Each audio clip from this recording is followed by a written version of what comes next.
जय हिंद दोस्तों पंजाब सरकार की तरफ से चाइल्ड राइट्स की तरफ से एक टीम का गठन किया गया है, कमीशन का गठन किया है, जिसके कि हमारे दीनानगर के डॉक्टर ज्योति ठाकुर को उनका मेंबर बनाया गया है। मैम फर्स्टली तो very very congratulation. Thank you very much. Thank you very much.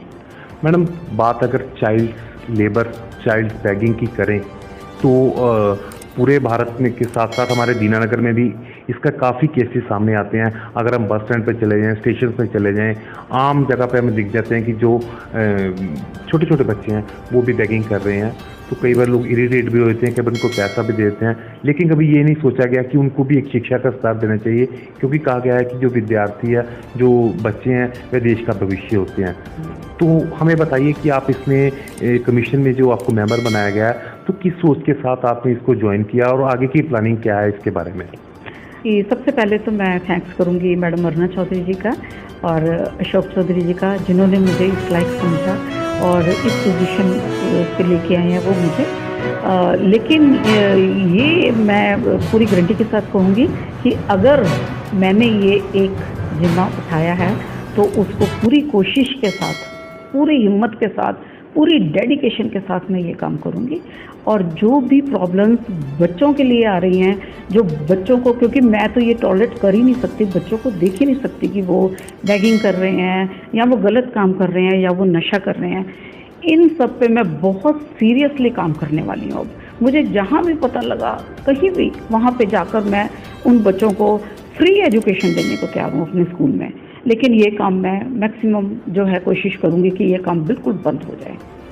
As a principal मैं पूछना चाहूँगा आपसे कि हालांकि जिस तरह की आपने बात की है कि चाइल्ड लेबर वगैरह तो शुरू से इंडिया में काफ़ी थी, लेकिन कुछ समय से हम देख रहे हैं कि जो विद्यार्थी वर्ग है वो भी हट चुका है अपने रास्ते से, भ्रष्ट हो चुका है रास्ते से, कोई कह लेंगे कुछ है।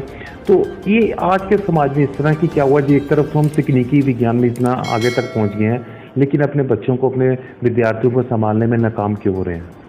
जी, उसका सबसे बड़ा रीज़न मैं आपको बताती हूँ कि ये चीज़ें पहले नहीं थी, अब ये चीज़ें बढ़ती जा रही हैं। उसका मेन रीज़न क्या है कि पहले संयुक्त परिवार होते थे, मतलब घर के बड़े, दादा दादी सब एक साथ रहते थे और उसमें बच्चा चाह के भी कुछ गलत काम कर नहीं पाता था, क्योंकि सबकी पैनी निगाह उस बच्चे पे होती थी और वो डरता था कुछ काम करने से।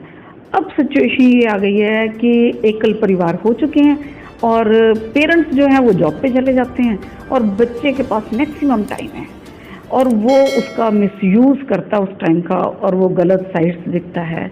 और सबसे बड़ी बात है, ये जो बच्चों के हाथ में मोबाइल्स आ गए हैं, इन्होंने बच्चों के फ्यूचर को बिल्कुल स्पॉइल कर दिया हुआ है। तो जब तक मोबाइल नहीं थे तब तक सब ठीक चल रहा था, लेकिन अब एक एकल परिवार और एक मोबाइल, दूसरा ये जो टीवी पे मूवीज़, एडवर्टाइजमेंट ये सब आ रही हैं, ये मेन रीज़न है बच्चों को बिगाड़ने का। लॉकडाउन में विद्यार्थियों की शिक्षा पर भी काफ़ी प्रभाव पड़ा है, विद्यार्थी पढ़ नहीं रहे। उन विद्यार्थियों को क्या शिक्षा और क्या प्रेरणा देना चाहेंगे कि वो किस तरह से अपना टाइम स्पेंड करो, जो पेरेंट्स है वो किस तरह उनका सहयोग करें? जी देखिए, मैं तो सबसे पहले ये कहूँगी कि इंडिया ही नहीं, पूरा वर्ल्ड इसके ग्रिप में है कोरोना के, और पूरे वर्ल्ड में ऑनलाइन स्टडी हो रही है। लेकिन पेरेंट्स का एक बहुत बड़ा रोल इसमें भी है कि वो बच्चों पे पूरी निगाह रखें कि बच्चा क्या स्टडी कर रहा है, कहीं मोबाइल का मिसयूज़ तो नहीं कर रहा।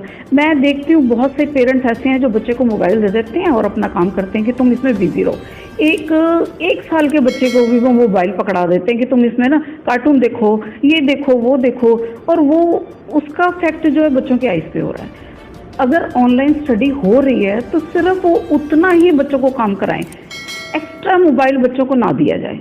तो हर किसी के पास, बच्चों के पास मोबाइल है, सब कुछ है, वो बहुत मिसयूज़ कर रहे हैं और बिगड़ रहे हैं बच्चे। मैडम हम देखते हैं कि काफ़ी डेडिकेशन से आप करते हैं, हर काम के लिए, कोई समाज सेवा का काम हो या दूसरे विद्यार्थियों के भविष्य की बात हो, तो मैं पूछना चाहूँगा कि जो आपको इंस्पिरेशन मिली है, इसका जरिया क्या था, कहाँ से आपने इस रास्ते पर चलने का सोचा? जी आनंद जी, बहुत अच्छा क्वेश्चन है ये।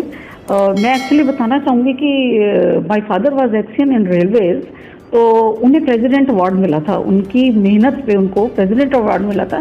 तो ये जो मेहनत करना है और डेडिकेशन के साथ काम करना है, ये मेरे डीएनए में है, मीन्स कि मैंने उनसे सीखा है और ये मैं जो भी काम करूँगी उसे करके दिखाऊंगी, बस ये मेरा एक आप सबसे वायदा है। आखिर में मैडम पूछना चाहूँगा कि जिस डिपार्टमेंट की जिम्मेदारी आपको दी गई है चाइल्ड प्रोटेक्शन की, आपकी क्या प्लानिंग है फ्यूचर में और किस तरह से आप उसका वर्क शुरू करेंगे? जी, मैं सबसे पहले तो बताऊं कि जो मैंने देखा है कि 324 स्कूल जो गवर्नमेंट स्कूल हैं उनकी बाउंड्री वॉल नहीं है, और वहाँ पे मैंने खुद देखा है कि बच्चे खेल रहे हैं लेकिन वहाँ पे डॉग्स भी हैं और एनिमल्स भी घूम रहे हैं, वहीं पे बच्चे खेल रहे हैं, तो उनकी क्या सेफ्टी है? तो सबसे पहले जो है कि उनकी कंप्लेंट होगी और वहीं से काम शुरू किया जाएगा सबसे पहले। ये थे हमारे साथ डॉक्टर ज्योति ठाकुर जी, जिन्हें की एक जिम्मेदारी सरकार द्वारा दी गई है और क्षेत्र को और क्षेत्र की जनता को पूरा विश्वास है कि ये अपनी जिम्मेदारी पूरी ईमानदारी के साथ निभाएंगी। मैं अपने सहयोगी पवन कुमार तथा कैमरामैन पुनीत रघुवंशी के साथ प्रिंस आनंद। जय हिंद दोस्तों।